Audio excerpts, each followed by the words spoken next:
Fire. All right, everybody. We're here with David Weiss. Sorry, Weiss like the ice.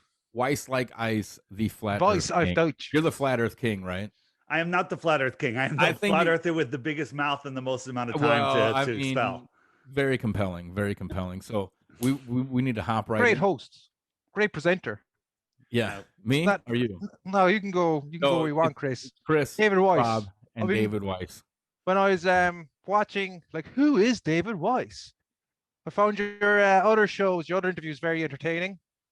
And Anthony Cuomo, Jesus, he went to town on you. That guy in Opie and Anthony. Well, Anthony is tightly tied to Neil deGrasse Tyson, who records out of the same studio. Neil deGrasse Tyson being the high priest of scientism and bullshit.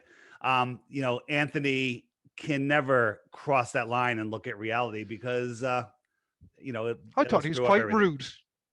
Oh, he's horrible. I thought he's quite horrible, rude. but it was the great. language coming out of his mouth was just disgraceful. He should be ashamed of himself. Yeah. Well, the language. We'll get a bit thick in it in a while when it gets rolling. Sorry, Dave. Back to you. You were the guest on the show, and you are a flat earther and a very prominent flat earther. So, as we kind of said that we all kind of question our existence, it's kind of I come from the idea that it's healthy, but the flat Earth get a lot of stick for going against convention. That's a good point. It's not as much as you think anymore, because people are waking up. We are in the time of an awakening. I believe that the sheets were drawn back on in 2012. That's the ending of a cycle. Everyone said it was the apocalypse, and it was. The apocalypse is the lifting of the veil, and people are just waking up right now. They are starting to see reality. The thing is, when we, just like anybody, when you first hear about flat Earth, it's the dumbest thing ever, and it's not even worth looking at what the person has to say because they're obviously insane. We're not a disc floating in space. That's what no flat earther thinks. That only globe believers believe. Flat Earth believers believe this nonsense or anything close to that. We don't believe anything like that. The Earth is a plane. Now, you guys are like, hey, it's a simulation. I'm with you. I mean, we're right in the middle of this toroidal field, the way I see it.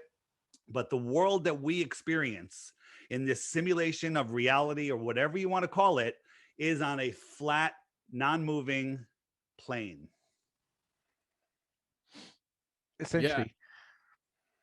Go ahead, Rob.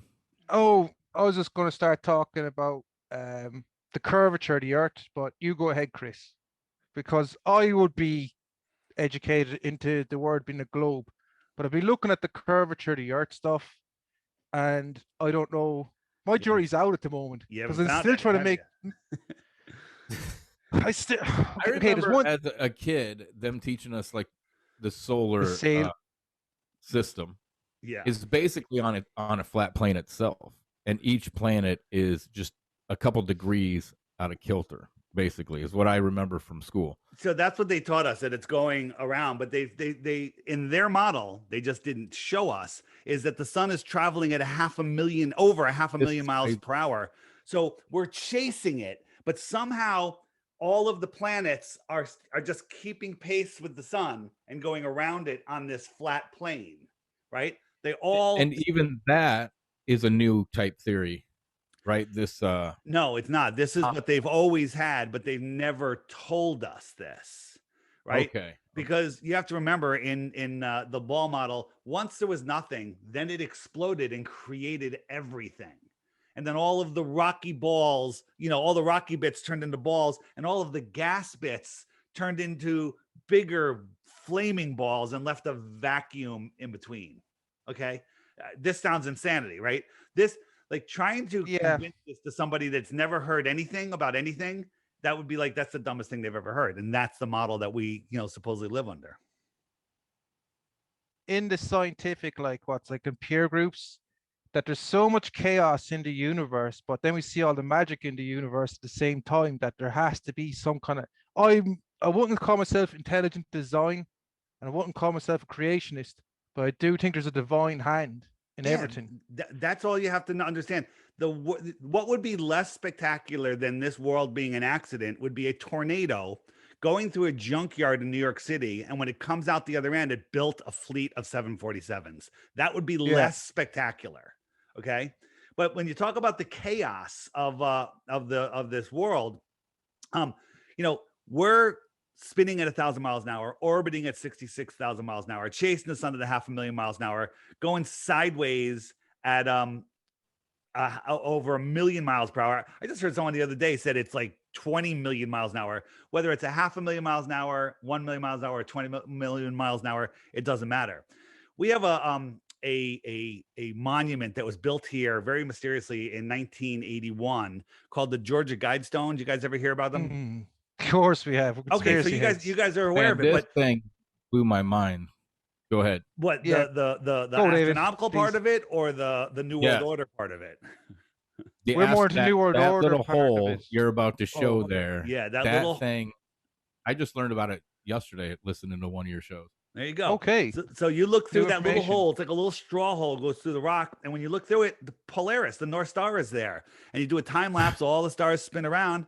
How can we be corkscrewing through space in 4 different directions at once, and Polaris remains perfectly lined up with that hole? Unless you're on the North Pole. Unless you're in the center of your disc.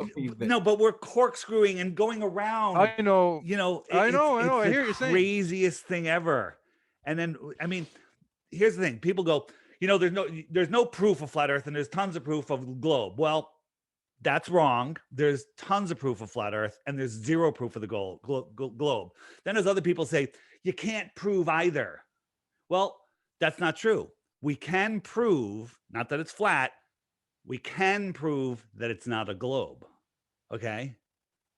Right? Go for it. It looks flat. Well, I mean, if it's a globe, it has to be corkscrewing through space. Therefore, that whole lineup with Polaris could not happen. You can prove scientifically that the distance they tell us stars are would be impossible for several reasons. Physically impossible, scientifically provably impossible to see. I mean, the size of a star we'll talk about it. Let's talk about it. So they tell us that our sun is a giant ball, a giant ball big of ball, flame. and then the BB next to that is the Earth, right? Mm-hmm. Right. So if the sun was a mile over your head, it would look like that. And then as you move it away 93 million miles to where they say it is, it gets smaller. Why does it get smaller? Perspective and distance. Perspective. Very good. So, and a very short part of that distance is the Earth's atmosphere. The rest is just space. Okay. So things do get smaller when moved farther away in space. Now there's a thing called the inverse square law of light. Every time you double the distance of something, it's 1/4 of the brightness. But I'm going to leave that off the table because I don't care about that. So I went from the sun filling the entire sky because it's right next to the Earth to the size of a coin held at arm's length. If I doubled the distance, how much smaller would it get? A quarter, you say? Well, that's the light. No, luminescence. It would get so small. But let's just make, and I say, if it was 3 times the distance, you couldn't see it. Scientifically, you can prove that you couldn't see it at 3 times the distance because its angular size would be smaller than your eye can resolve. Okay, ignoring the inverse square law of light. But just to be safe, I'm going to say, let's make it 24 times farther. Impossible to see. So 24 times farther is known as 3 light hours, if you want to measure it in light speed, which is nonsense, but 3 light hours. Okay. So Polaris, you can see with your naked eye any night of the year that the sky is clear. You can see Polaris because it's always there for us in the inner north. They tell us Polaris is 46 times bigger than the sun. So to make it the same distance, the same size, let's make it 46 times farther. So 46 times 3 light hours, we'll round up 48. 46 is 2 light days. So it's 6 light days. Okay. Math isn't that hard. Scientifically, we can prove that if Polaris is the size that they tell us, if it was 6 light days away, it would be way too small to see. But we can see it. And they tell us it's 433 light years away. Yeah, but who the fuck is ringing me? You're ringing me again, Chris. What are you doing? These numbers are just insane. You guys have been watching my show, so you might have. So the distance 433 light years is I know that 4.5 light years is the closest star, they tell us, and that's 25 trillion miles. So divide that out, how many trillion miles away it is. It's nonsense. It's complete and utter mind-graving nonsense. And if you understood what a trillion was, I don't know if you heard me say this, but I'll ask it a different way. If I was paying you $1 every second, nonstop, how long would it take until you're a trillionaire? 1,000 millions is a trillion. How long, if I giving you $1 every second, how long until you're a trillionaire? How long? You can do the math, but this take 666 years. Close. Good calculation. 31,000 years. Okay. Fuck. 31,000 years. That just shows you how big a trillion is. The closest star is 25 trillion miles away. Give me a break. Nonsense. It's all non-provable. Well, how many years? 20 trillion light years away. That's equivalent to 1 year on Earth, the distance that the light travels, right? No. Does light go that far? A light year, man. A light year is 186,000 miles times the number of seconds in a year. Yeah. Okay. Yeah, but if it's a trillion, it's massive. When you're talking trillions, taking what'd you say again? 30 I was talking. I was relating miles. time. I was relating time to just to show you the size of the number. The distance these things are ridiculous. That's what I'm saying is if they're trillions of light years away. No, not trillions of miles. Trillions of miles. And which equal how many light years? How many miles? Well, 25 trillion miles is 4.5 light years. Okay. So 1 light year is like 6 trillion miles. You know, rounding off. The speed of light is how much light can travel in a year. Right. Yeah. And that's 186,000 miles every friggin' second. Okay. Yeah. This is all nonsense. This is all just to make your brain turn to gravy and you give up. Right. They make it the number so big that you can't fathom it. And then you just give up. It's like trying to think of all the fuel in airplanes. Yeah, or no fuel in airplanes. That's what I'm saying. It takes 26 8-ton, sky cranes to just lift the fuel in an Airbus. That breaks my brain. That's a whole nother rabbit hole right there. It is a whole nother rabbit hole. Yeah. It is the Rantcast. This is a podcast of digression. If we stick on point for 5 minutes, we think we're doing good. That's great. So what I don't know, just continue, Dave. No, the floor is yours. Ask a question. I could just present all day, but I'd rather. Well, something for me is the emergency flights, or the emergency landings, and how they don't work on a ball Earth. They only work on a flat Earth. The way they. Right, and southern flight paths are even worse. Are just as bad. Here's a southern flight path from Buenos Aires, South America, to Amsterdam. I mean, it stops in Amsterdam and it goes to Cape Town, but there's no direct flight, which should be right here. It should take about 9 hours. But instead, they go from here, they go all the way up to Amsterdam, which is over the top of this ball, and then it comes all the way back down. That's the flight path that they take on a globe. Isn't the argument they don't do that straight run is because the curve, and it's like a lot of the argument is I'm just saying that a lot of the argument is that the Earth's too big. It's just so big that you can't see curve. You can't. Yeah, but we can see boats over the horizon. Yes. It's ridiculous. It's so big you can't see curve unless you're at 33,000 feet or on the ground and see a boat go over the curve. Here's 120,000 feet, no curve. Yep. Okay. Another thing to think about it, this, if you're in an airplane flying to 39,000 feet, the horizon, if you use the globe calculator, the horizon that you could see is 242 miles away, and anything beyond that would go behind the curve. Okay. Right. A 6 foot tall person standing at the edge of the water, he can only see 3 miles, and then everything drops below the curve. Okay. But when you're up high, you can see 242 miles. Okay. The drop would be 39,050 feet. It happens to be just close to that number. That's just how the math works.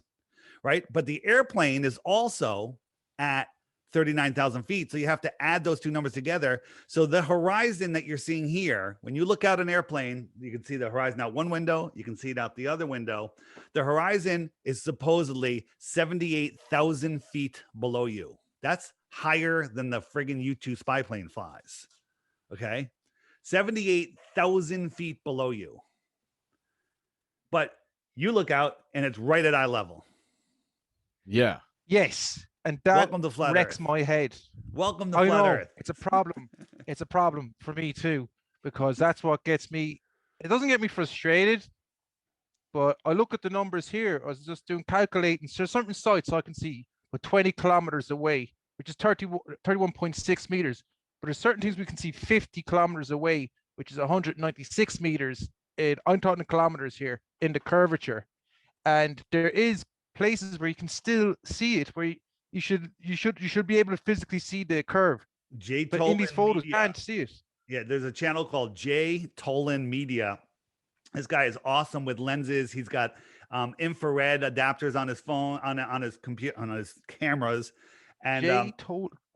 Tolan Media. Again? J. Tolan. I think it's just the letter Media. J. Tolan Media.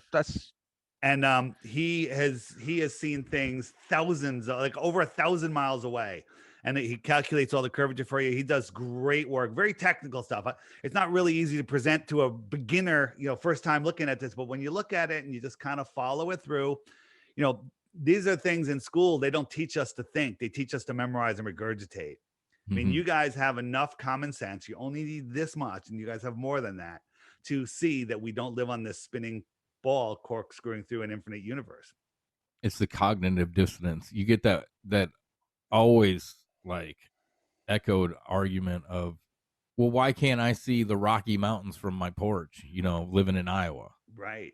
And there's atmospheric density. I mean, there you go. Right? Atmospheric. Yeah, I was going to say that. There's a limit. You see that just on a small scale when you got dense fog or even. But there's always overcast city, smog, water droplets, ice crystals, pollution. I heard just what's in the air, if it were to simultaneously fall to the earth, it'd be like 3 miles deep. All the dust, ice. Yeah, that's not too hard to. That's it. I don't know if I believe that, but I can't rule it out. Oh, I'm gonna say it came from Alex Jones. So just real quick, this is Luja, France, and this is a viewing spot where you can look out towards Mount Canigou, which is 175 miles away. You can't see it because the top of the mountain should be a mile below the curvature. At least that's what the ballers would tell you. 3 kilometers, if you want to be a bit more precise. I have the numbers here. 3 kilometers below the top of Mount Canigou. How far away is that? 178 miles, I think. 175 miles. Yeah, should be 3 kilometers. Well, no. But they're at an altitude, so you have to calculate the viewing altitude into it. Okay. Yeah, true enough, but it's still 5 miles.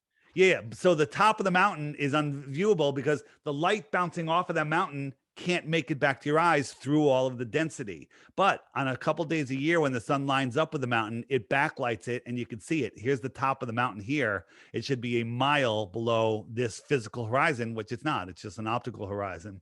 And it's how our eyes work. It's how light works. It's how our atmosphere works. And the mountain's there. It's not a mirage. It's not, a baller would say the sun and the mountain are over the curve and they are refracting up and you're seeing a mirage. That's what the baller argument is. That's crazy. I got to tell you something. You said at the beginning, you get a lot of heat. It's really hard being a flat earther. It's humiliating being a globe believer. It's literally humiliating to anybody with open eyes. I mean, we got this much information and you can just smash their fact and just smash them and smash them and smash them. It's pretty awesome. Right. And then people go, what about the sun setting over the horizon? It's an optical effect. See, all these clouds are all condensing in and it goes beyond the clouds. But this one, the sun isn't even setting.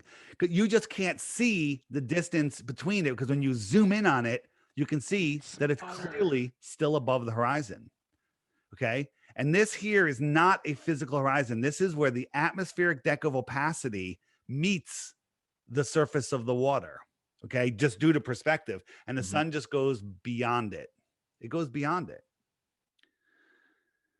Let me show you. Yeah, your app with the clock on it and showing how the sun moves.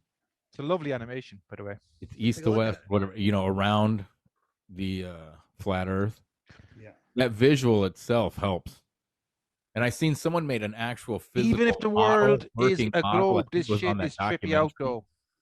That working model that this one guy made madness is. Oh, you mean Chris Pontius? He does the clock. Yes.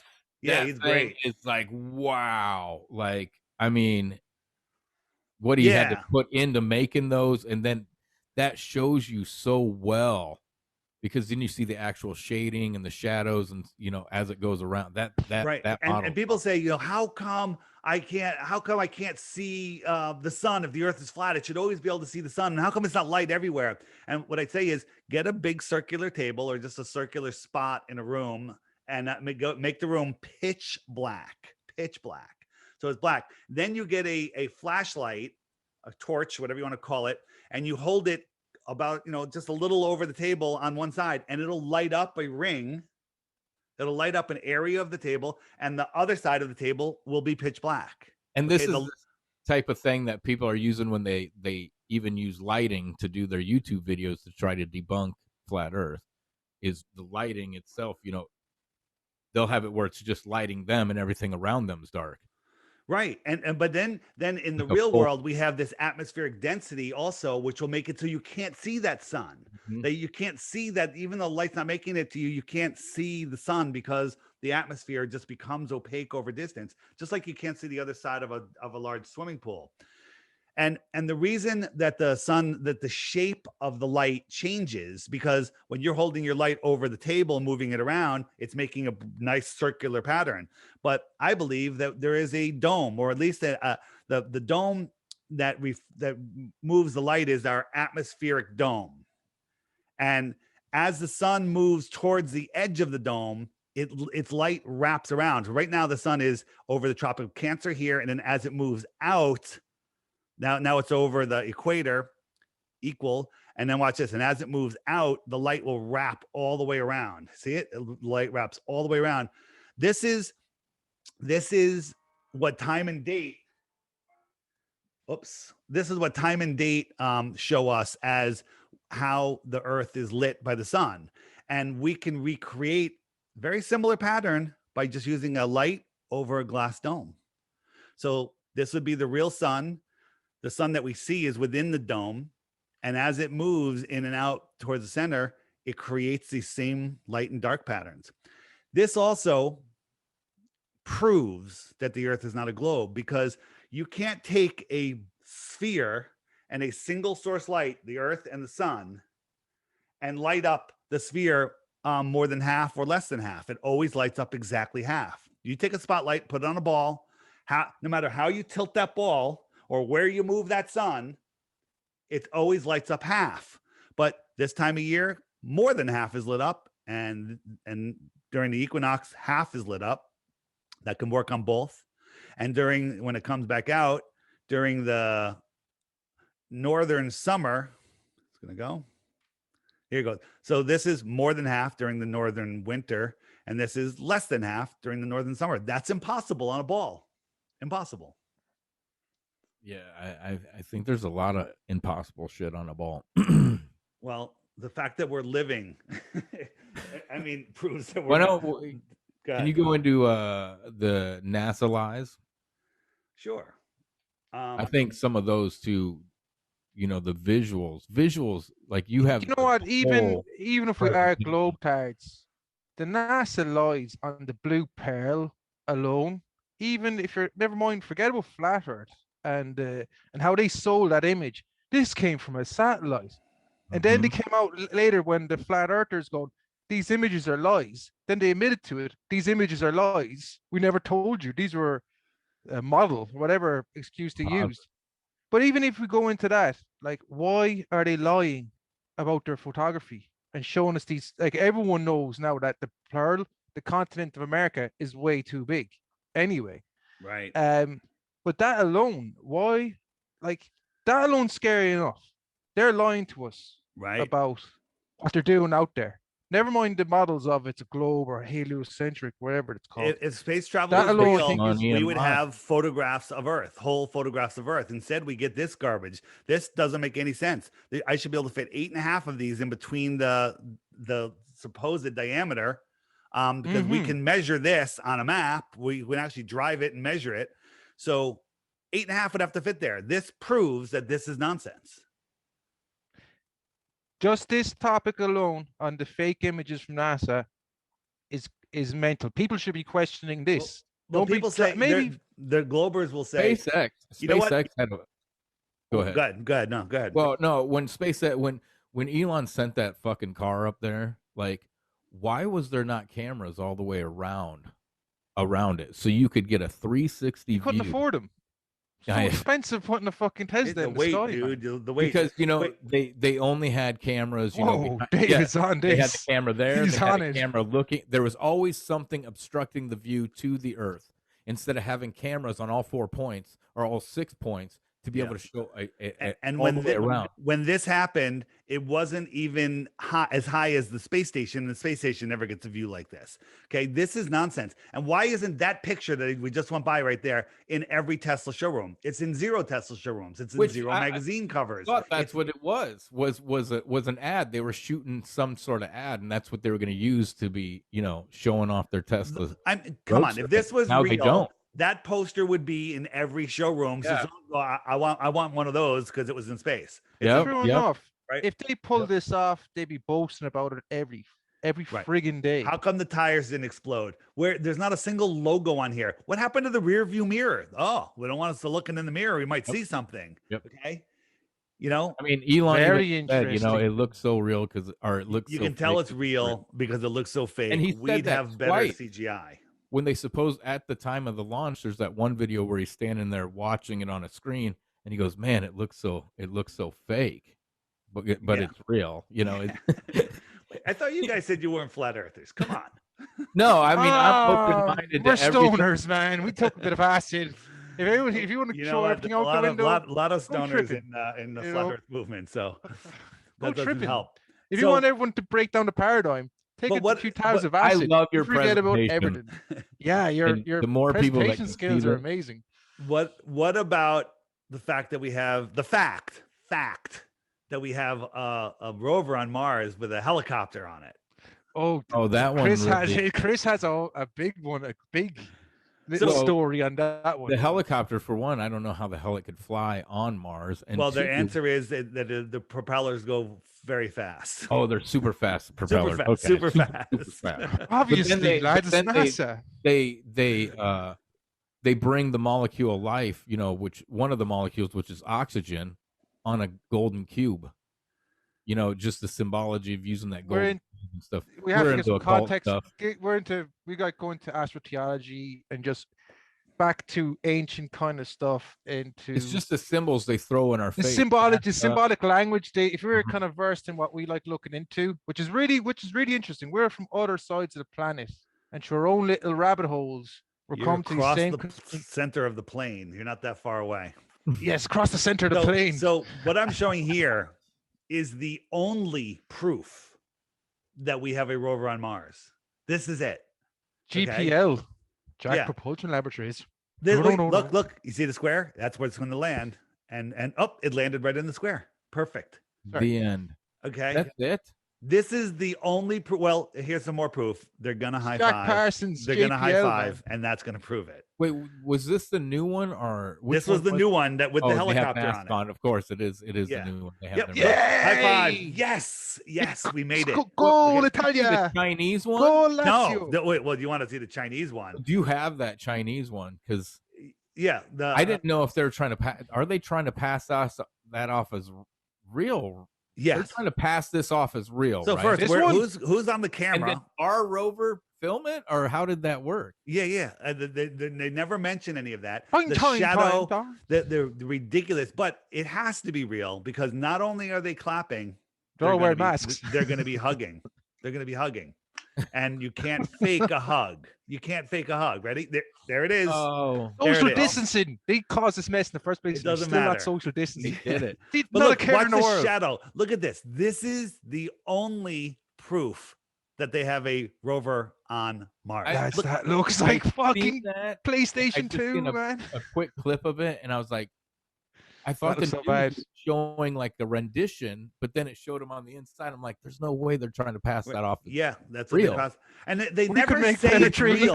They never say here. They just play it. And just like when we're watching, the moon, our stuff, they never say it's real. They just do it, and then you assume it's real.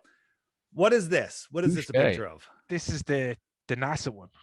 This is a photo from the helicopter on Mars, looking down, seeing its own shadow. That's not how. That doesn't look right for a shadow. Well, the shadow wouldn't be. How would it get? These are super fast blades. You can't. Yeah. Oh yeah. Look how crisp they are. Look at the different colors in the shadow. And another thing is, as it goes up, its shadow is going to get just huge, and it's just going to fade out. Like I'm waiting for a day, and I have to wait until middle of June when the sun is as high in the sky as I can get it. I'm going to take my drone up, and the shadow disappears when it's 5 feet off the ground. It's just gone. I think someone's lying to us. You think? It's the a smidgen. Here, let's look at SpaceX. This is a test shot from SpaceX. Now, this is all just fake smoke, whether they're blowing smoke out of the ground or not. They always cut. They never show you one thing. Look at this thing. Look how slow it's moving. This little flame is lifting this thing that's millions of pounds. This thing is millions of pounds filled with fuel. Okay. And then look, we have a side shot here. This is kind of a diagonal side shot. The higher it gets, the more steep that camera angle is going to be. Here's a shot from up high. We still have a side shot. Okay. Look, how fast is this thing going? Because look at the smoke coming off of it. You can see that it's going maybe 5 miles an hour. Look, and now it's coming down. Okay. And look, it's coming down. You can tell how fast it's moving by the smoke or the steam that's coming off of it. Look, it's barely moving. I mean, I could walk faster than that, right? So this thing again, now look how high it is all of a sudden. Look how high it is. That's the Earth, supposedly. And here it is coming down. And this thing's falling out of the sky. It's tons and tons. I don't know, 50 tons, whatever it is. And it's just falling at this super slow speed. Look at the smoke. It's falling. And now in a second, these engines are going to light up and it's going to turn. All right. What? Who got underneath this to film it? 2 of the 3 engines are going to go out. Watch. And then this little flame, real footage. This is real live footage. This is what they showed us. And then watch CGI smoke. Ready? There it is. CGI smoke. Bam. And then this thing is landing in that. And look at it. It's at an angle. Doesn't matter. And you know how you know it's real? Because they did it a while ago and it fell over and it exploded. Therefore, you know it's real, because why would they fake a crash? I figured when they announced they were going to go back to the moon, they're just going to keep blowing rockets up. There's a bit of a scam. They're the ones that said they lost the technology, but they're on Mars.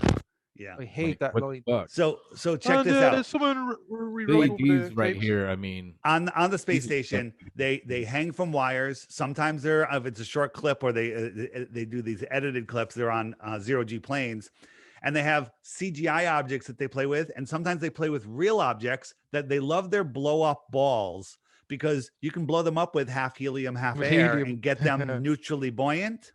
Except this guy was holding it. And it gets it lost a little helium or something. And when he drops it, it falls. It shouldn't fall. You think these guys are all brainwashed? They all got no, they're all on harnesses. They're all trying to balance themselves. They're always holding themselves like this, and they're clearly hanging from harnesses, right?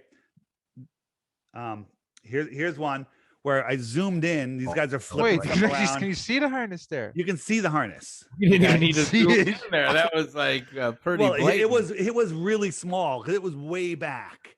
And then I zoomed in. I'm like, wait, what is this guy? And it's just hanging from a harness. It's the most ridiculous thing ever. And then these guys are flipping the microphone around, and the guy in the blue is flipping his baseball cap around. His baseball cap is not real. Okay. It's what's known as augmented reality. He's playing with something. And then in the script, he's supposed to hand it to the guy in the green, and he's supposed to hang it up on the wall. Okay. But he moves his right hand, and the guy thinks he was passing him the hat, but he didn't.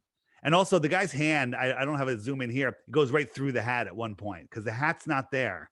And he thought he passed it to him, but he was a little too early, and he put it away. And then they started panicking. The guy in the blue stumbling his words. The guy in the green, he's like looking back and forth. His eyes are darting back and forth. It's utter fakery. Oh, he's miming the hand movement there, is he? Yeah, well, this is a loop of it going back and forth. Yeah. I mean, they have that augmented reality on your Samsung phone that you can play with already. Oh, absolutely. And these guys, these guys got these heavy waist belts on. They're hanging from harnesses. They're just trying to balance themselves. And this guy's going to flip over. Look, I'm on the space station. I can go upside down.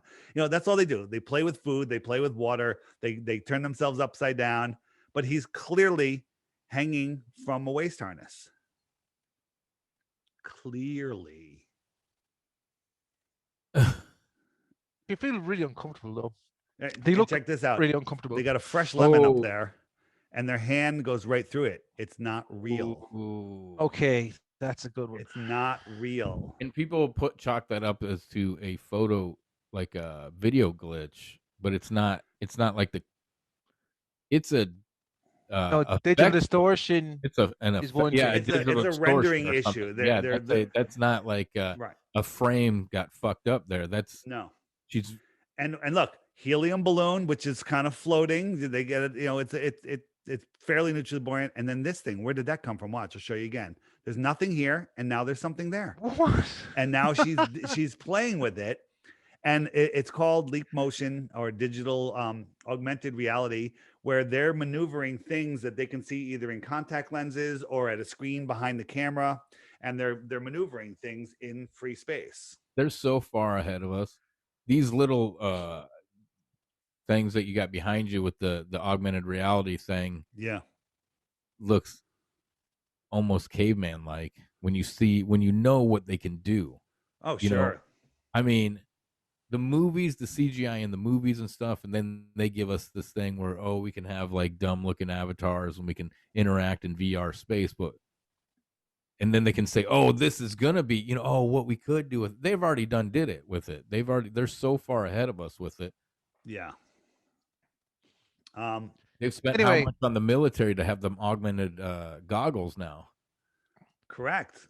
I mean, the technology that they have, it's gonna get more and more difficult. They say they're taking 4 civilians that paid like $25 million or whatever into space. Well, I say it'll never happen. But if it does happen, who are these guys? Are they not? They're just paid, shills that are supposedly. But it's going to be so awful. We're going to be able to take it apart. Guaranteed. Isn't it supposedly 3 or 4 billionaires have already been up there?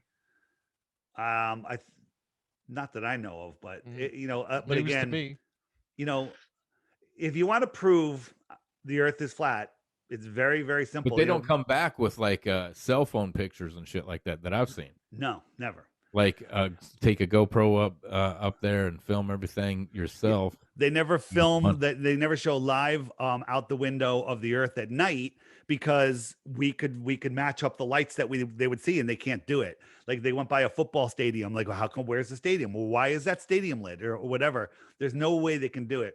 And sometimes it's really difficult, but when we see, the space station supposedly going over us, and there's a live footage, supposedly from the space station, we'll compare it to the weather, and it's not even close. Totally overcast, no overcast, or whatever. It doesn't work. But here's how you prove that the Earth is. This is how science, the government, whatever, could put this to bed. It would cost not that much. Get 2 airplanes, fly them over to this base over here in Antarctica. Refuel the airplanes. On each airplane, you have a bunch of flat earthers, scientists, teachers, doctors, whatever. You have a group of people, and on both planes.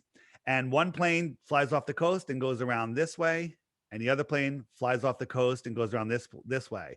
So each plane keeps the coast in view. They're flying low, maybe at 1,000 feet, couple thousand feet.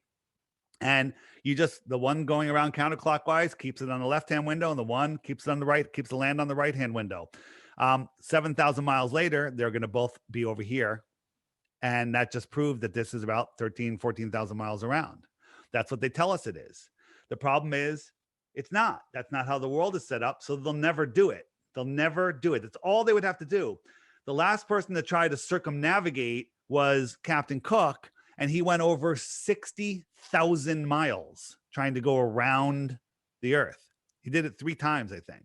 60,000 miles. People dismiss that as it's like nothing. Like, I mean, he was an actual captain. He was a famous captain, Captain Cook. And like, that's what he did. Didn't he try to get into Antarctica and he couldn't find a way in?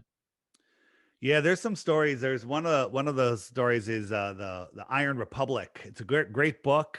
You can actually find it on the app to buy it if you want it, or there's a reading of it on YouTube. Just look up the Iron Republic, and it's a story about people that found their way through Antarctica and found more land outside of Antarctica, and a more advanced civilization living out there, which is very possible. It could be set up something like this out here or other. I'd love if this lands, was true. Right? I love if this was real, like for sure. Guaranteed. This makes a ton more sense and is possible versus aliens coming from planets in a space vacuum, trillions and trillions and trillions They're of right miles beside away. us. It's nonsense. They're right here. They probably speak English.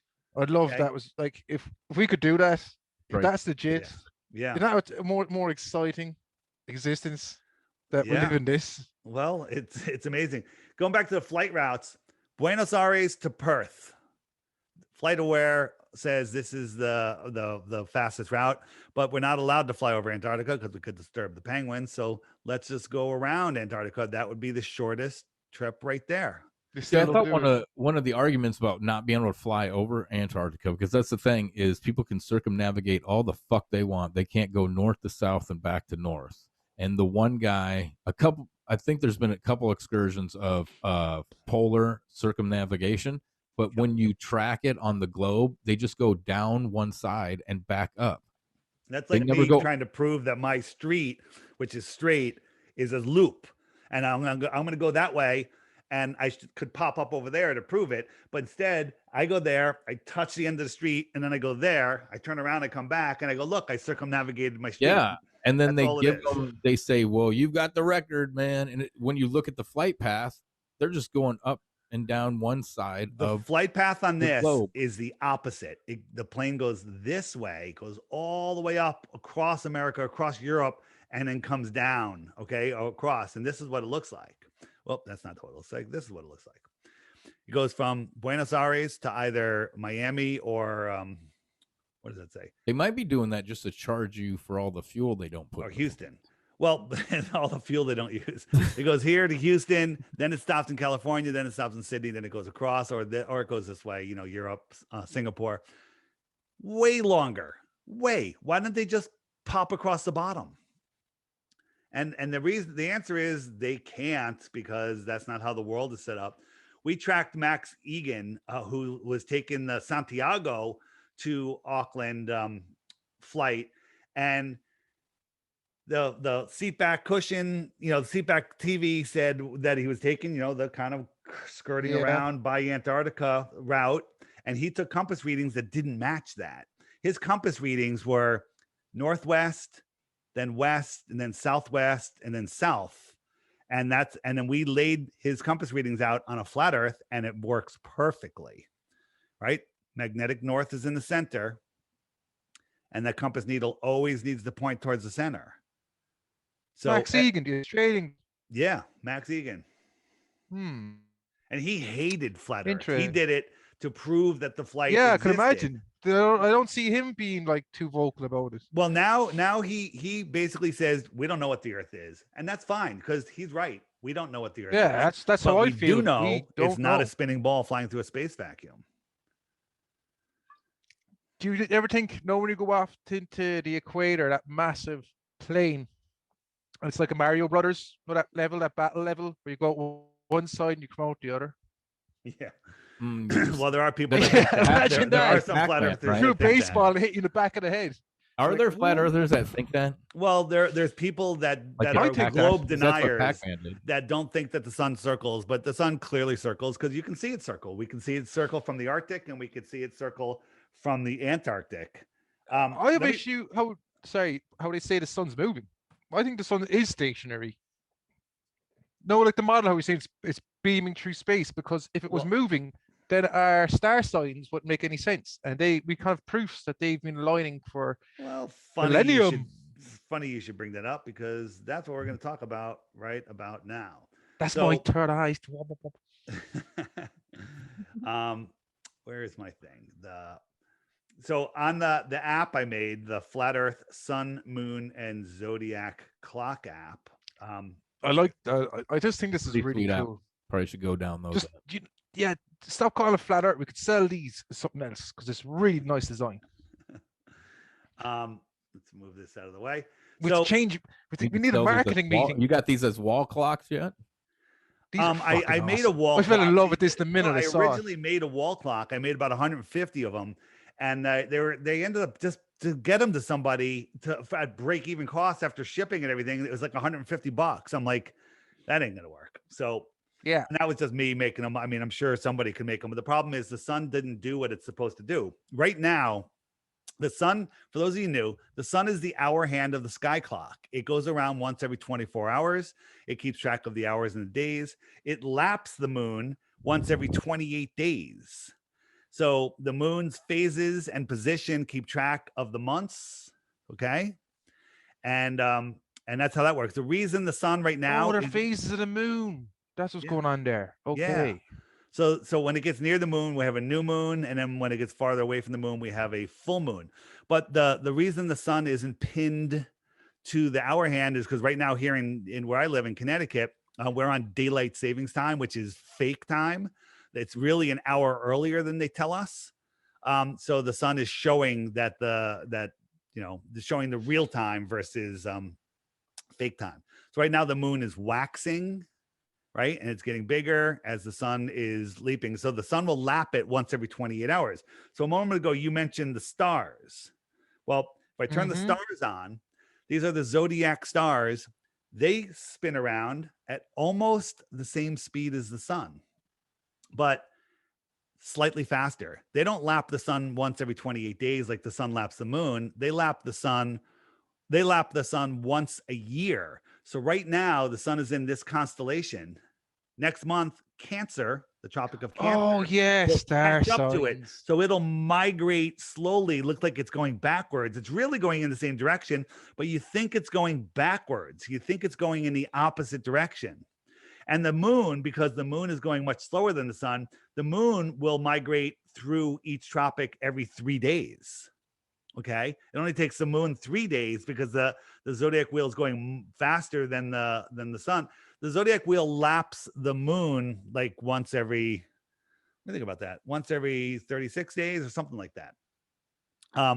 So that's how the stars always remain in the same place. Go out tonight, look at the stars at 10 o'clock, midnight, whatever.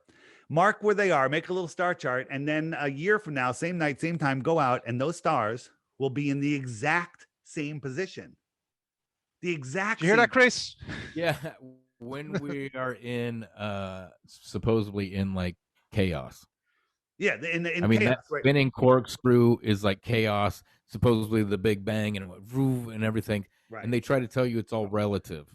Right. So everything's moving. But how is that possible when supposedly bodies, mass interact with each other? So everything would be moving and changing at a constant. Different forces That's pulling just the on each beginning other of the problems. Let's talk about seasons. So you guys are in Ireland, and you're approaching your summer, right? I'm having our summer same as coming. Northern Hemisphere. It's going to be the same as the States, and that's because the sun is close to us. This is the tropic. This inner circle is the Tropic of Cancer. The outer yellow line is the Tropic of Capricorn. The red line in the middle is the equator. The sun migrates in between these tropics every 6 months. And so in June 21st, it's going to be in here right now. It's Miami, Florida, super hot. Southern America, hot. Mexico, super hot. Australia, middle of their winter, right? It's not that cold because they're still close to the sun. New Zealand, colder, right? It's farther away. But if I jump the sun forward 6 months, it jumps out to the Tropic of Capricorn. There in December, they're having the heat of their summer. The sun's high over their head. And us in the inner north, the sun is farther away. What happens when something in the sky is farther away? It's lower in the sky. Okay. Imagine if you two were outside, laying on the ground, middle of winter, sitting in chairs, whatever, and you're 15 feet apart. You're both freezing. And then I come over and I'm holding a nice heat lamp, super heat lamp, 10 feet over one of your heads. Okay. You look up, the guy under the light, and that's your summer sun. It's right over you. It's hot. The other person 10, 15 feet away sees that sun lower in the sky, can barely feel the heat. There's your winter sun. Move the sun over, boom, winter, summer, winter, summer. Get it? Well, it's a lot to take in, David, you know. Not a lot to take in. It's very easy. It is when I'm being brainwashed into believing that we live on a globe. Yeah, well, you got to let that go. Nobody likes having their ball taken away. Oh, I don't give a shit. I had my knocks in life. I'll get over it. What I was going to say, though, what I found trippy out is listening to I was been skimming through your interviews, how the moon and the sun are on the same plane that we see. And when it does and then the other thing with not before flat Earth, and even I always thought it was fucking mental, sorry for my bad language, is the moon and the sun, when they eclipse, they're the same size from our perspective, which for me alone kind of tells me that there's what the word of man, I don't want to get too Christian here, like what we're told, and to the phenomena we can see every night when the moon's out, that whatever is going on, to me there's more. It's like everything's like a Richard Dawkins explanation through purely science, or Neil deGrasse Tyson, how everything has to be purely scientific based, but there's obviously a big mystery right staring at us. And I think the only people who will be more open to flat Earth are more mystical kind of ideas of existence, or people who kind of have that sense of feeling that we're not being told the whole story anyway. You know what I'm saying? The people are more into basically more religious, spiritual people than the atheists will kind of be more comfortable talking about these things, because there's stuff that like people who have a religious background that's laughed out the door. Like imagine I told you I believe in a zombie lord that was dead for 3 days and can bring everyone back to life. Say that to Richard Dawkins or Neil deGrasse Tyson, they're going to tell you, shut up, you clown. You know what I mean? What are you talking about? But when you're talking about these things, that there's way more what we're being explained by science, and NASA has clearly been lying to us, who was like, we believe, even with the pandemic, it's like we're believing people that constantly lie to us, you know. And that's why I'm always open ears to this. And there's certain observations from the flat Earth that I like getting stumbled, especially with the Earth curvature thing. I enjoy the fact that I don't know. Does that make any sense? Like I find comfort that there's more to the world, where other people feel insecure. Like if you had some proof that made undeniably made NASA look like they've been lying to us, that's very dangerous. Anyway, that is very dangerous when you think about it. We call the tax money that goes to these projects. Yeah, all the money that's going. People always ask, and that's why I think there's a lie. There's a lie somewhere along the line. Yeah, why would they do this? Why are they doing this? What's the? Well, that's part of the answer to that one, though. I'm with you. Would you explain it pretty well, Dave, as far as like what the end game is? Dave, you're a great orator, man. Like, we're gonna talk about that in a minute. I'm going through the app here, some different things. There's so much information. The mud floods, Tartaria, amazing information. tons of stuff. Your interview will be up here in the interviews. That's where all my interviews are. And the thing is, if you try to Google flat Earth, you're not going to find any good information, and you're going to have questions like, "Hey, what about eclipses? What about eclipses? Why the lie?" If I click "Why the lie," up comes a list of videos that Google doesn't want you to see. These videos won't show up in your Google searches very easily at all. You have to type in that title to get that video. And then sometimes it still doesn't show up. Okay. Yeah. Just by searching flat Earth, you get all sorts of garbage, but all of the questions are answered here. I'm offering a Bitcoin or 2 Bitcoins. It's like Jeopardy. Yeah. 2 Bitcoins for 1 proof of the globe, and nobody has been able to do it so far. So again, time zones work, wherever the sun is, it's noon, and they spin with the sun.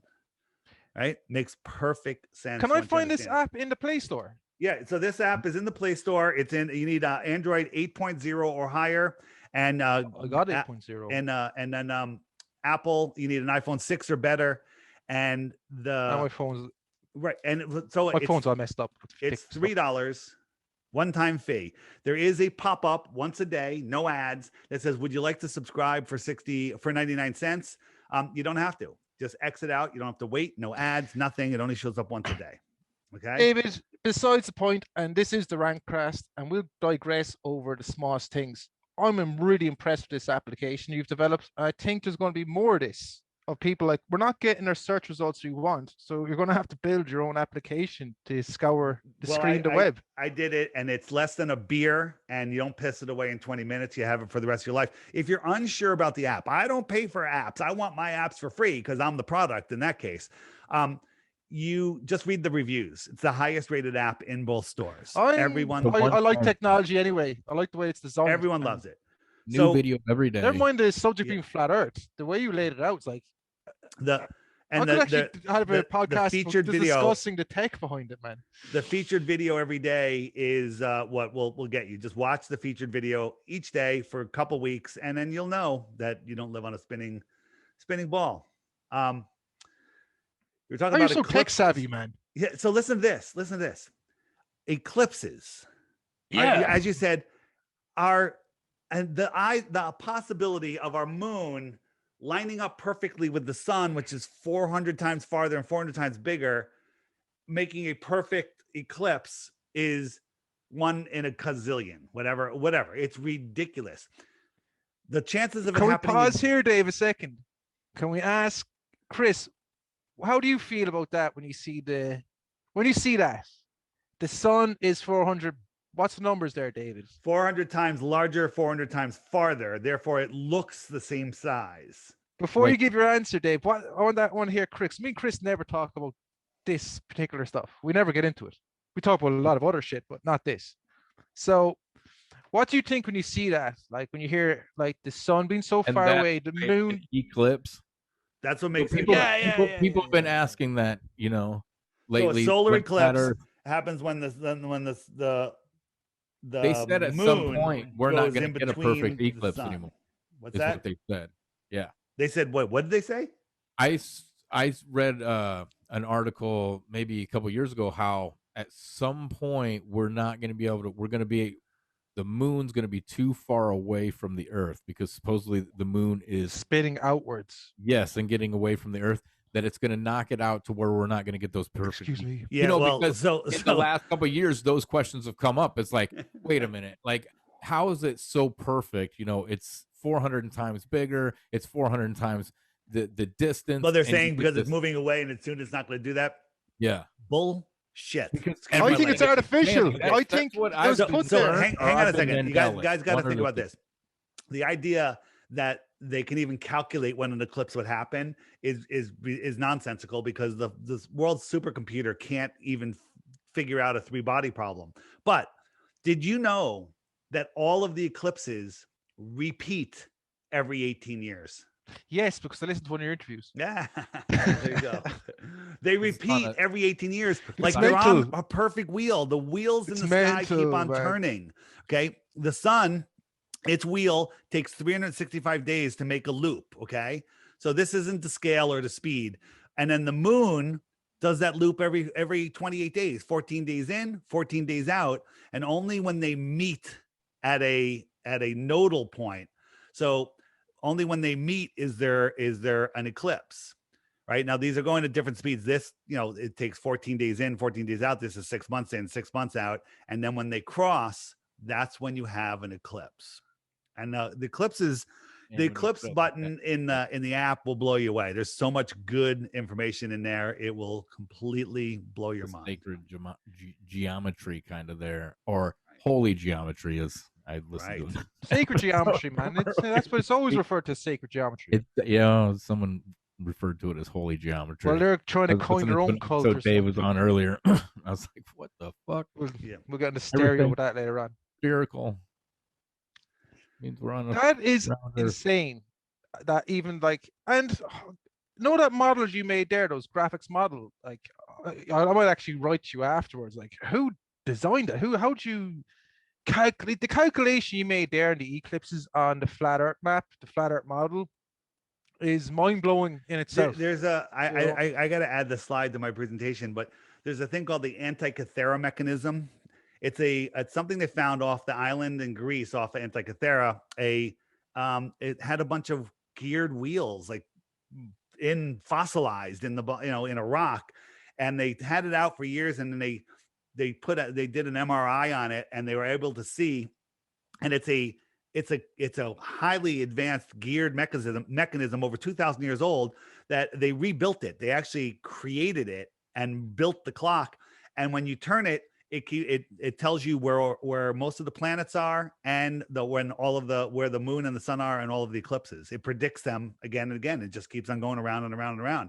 This thing's been around for over 2,000 years. Insane mechanics. Yeah. I know what you talk about. I love I'm a bit of an ancient alien kind of guy. There is a video that's actually was featured on the app as yesterday, the day of this recording.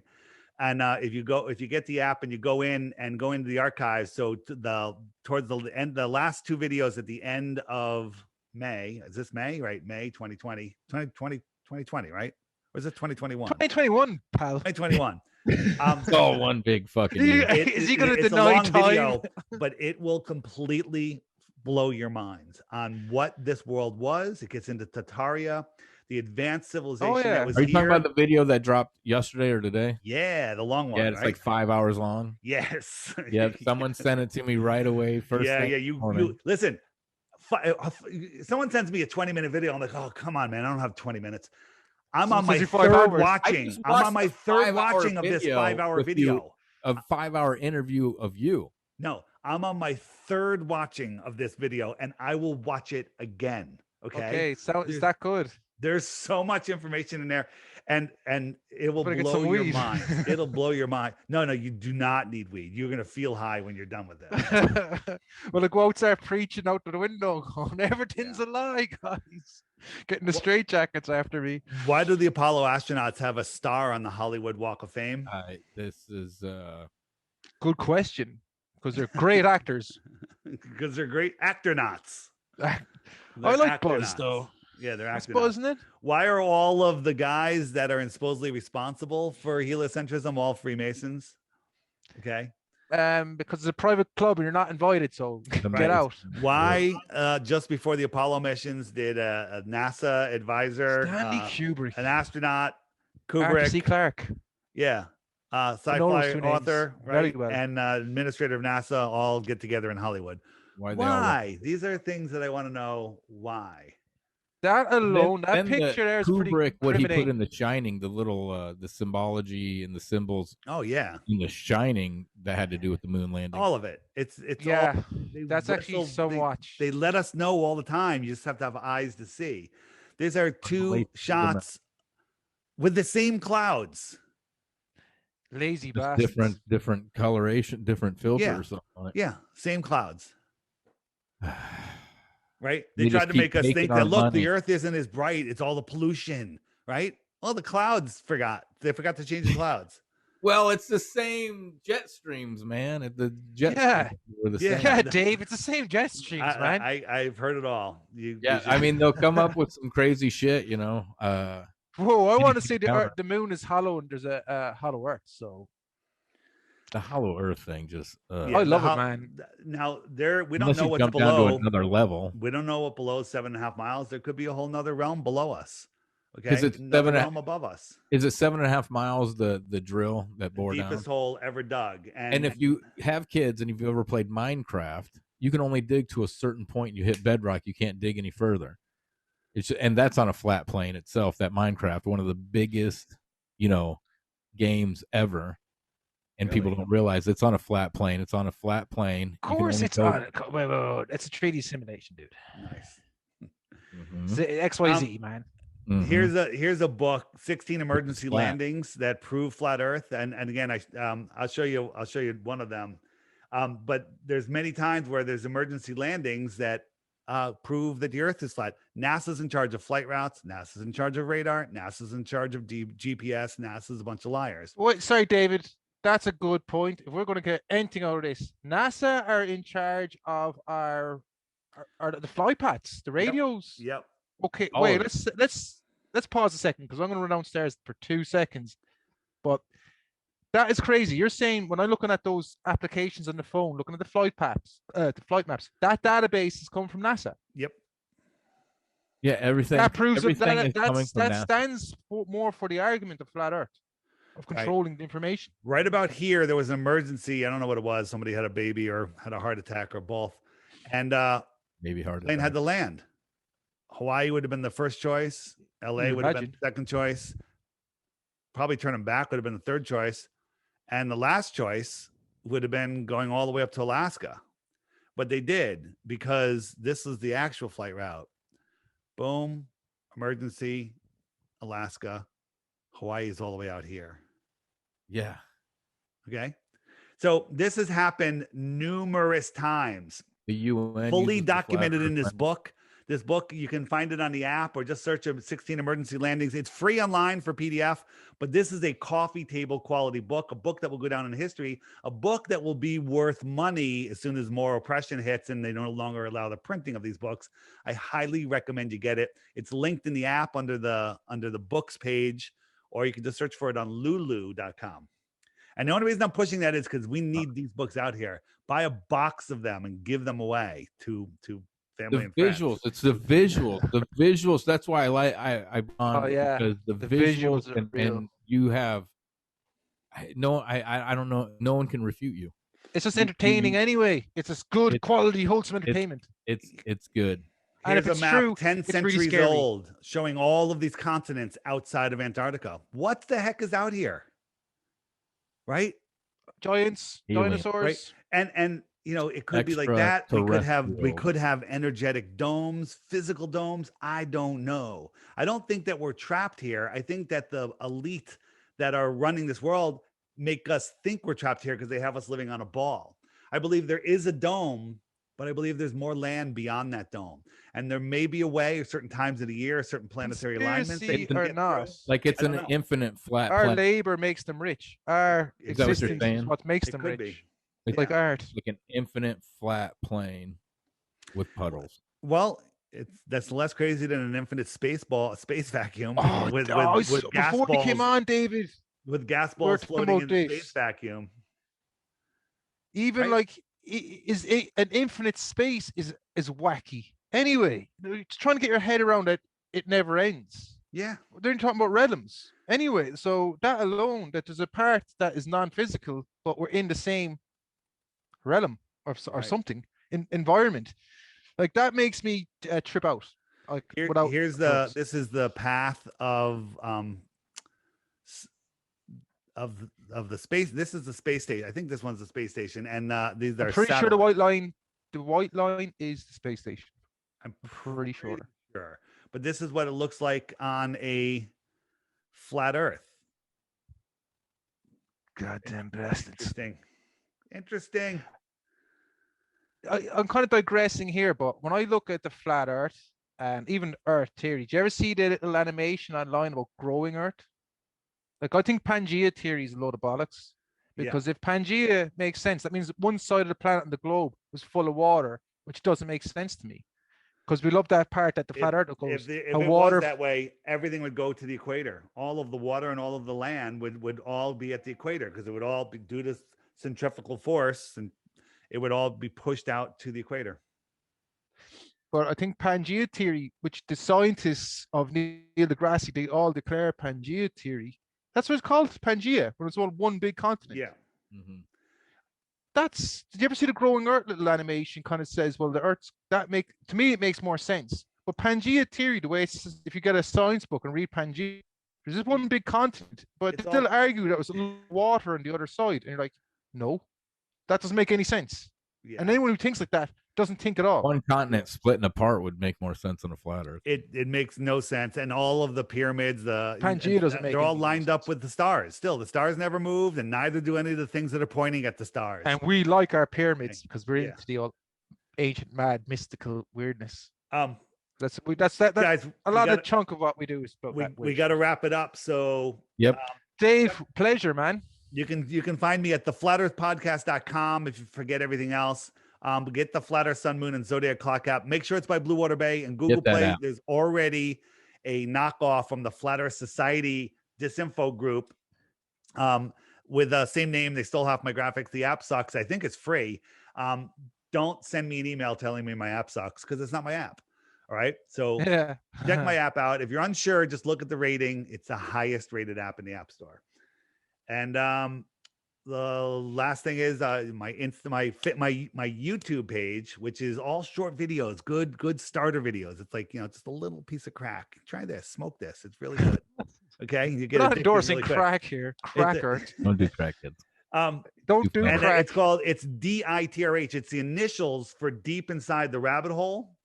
And that's my Instagram, and everything else is the Flat Earth Podcast. The Flat Earth Podcast, and theflatearthpodcast.com. Don't forget the app. Yeah, for sure. Yeah, it's been awesome. All right. Glad you came on, and thanks. And just, don't believe me. Go start checking the stuff out. Verify it yourself. I saw these videos that we can see too far. I went out and bought $1,000 camera, zoomed in on shit that should have been way over the horizon, and there it is. And I can see the water surface beyond it. Proving without a doubt. You've got videos of you doing experiments. Yeah. I mean, I seen the one where you're sliding the light across that right. I got that string in your kitchen. I mean, that is an experiment. Yeah. Correct?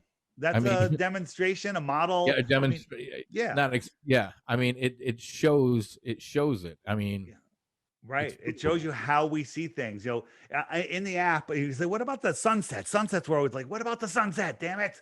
It's going below the horizon."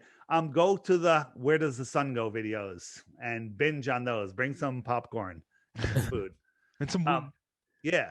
And then just remember, don't let them control your mind with cartoons. That's all I'll say. There's a serious note here, though, that they've been constantly lying since, like, if you ever watched the moon hoax stuff, like, and you see the people jumping on the moon, and like, that does look bullshit. Then the Stanley Kubrick kind of gives more support to that. He helped make the edits of that flat or globe, the powers that be. I didn't know they controlled the flight radar system. Yep. That alone has got me a bit like, Jesus. Right. They Christ. also control all the helium in the world, which they're saying we're running out of. Yeah, they have it because they don't want us having airships. They don't want us having free energy. And they need it for their satelloons. They launched all their satellites on balloons. Okay. Those are the real satellites. They're hanging from balloons in the jet streams. Yep. And they can now they can control them too with the they've got little. They can control the height because you have counter rotating winds at different levels, so they can remote bring it up and down. They can kind of keep it right where they want to keep it. And people still believe that you can see something the size of a small car at distances beyond the International Space Station. Again, scientifically, the maths don't add up. Well, that's like Starlink. Those are relatively small satellites. Yeah, we wouldn't be able to see them. We can fucking see them in the sky. Those are a line of planes or drones with LED lights on the bottom. And they explain it. It's the sun reflecting off the fucking solar panels on the bottom. It's coming over the horizon. it's Elon Musk. Solar panels are meant to absorb light, not reflect light. Yeah. So you think Elon would have came up with better solar panels than panels from 1976? Elon Musk's like absorbing Banksy, 99% of the light, and you wouldn't have that reflection. To be honest, true, Chris, with the cryptocurrencies and everything else with Elon Musk and even PayPal in the beginning, to me now, Elon Musk is like the street artist Banksy. It's not just one person. It's like obviously he's holding a whole corporation, but Elon to me Musk now, he's a poster boy. He's a puppet. Exactly. He knows nothing. He's just a poster boy. He's nothing. He's just the little puppet that says what they want him to say. The great big mouth. I'm starting to think that, man, over the last few weeks. All right, guys. Yep. Thanks, it's David. Been great, Dave. Yeah, you're check him very out. good at the Get old that app. Visual presentation. The app, when you got the visuals is what do. Yeah, it helps. We're gonna have to the videos will help you see. Then go verify it yourself. I mean, because we're all like, boats over the horizon, Sticks and Shadows by Aristophanes, sunset seasons. It's all explained, and you go, when you look, you're like, oh, frig, I've been lied to my whole life. All right, get over it and move on. And then I'm not ripping the world out from underneath you. I'm putting a foundation below you, right? And the bottom line is the reason that they're lying, which we didn't get into, the reason that they're lying is to control your mind, to not let you know that there's more. There's no shortages of anything. There's nothing to be afraid of. Asteroids, fake. Alien invasion, fake. That's coming, by the way. Project Bluebeam. Yeah. And they don't want you to know that there is a creator. You were touching on it before. It's as far as I go. This place is intelligently designed, and then your relationship with that creator is your own. Don't let anyone tell you what it needs to be.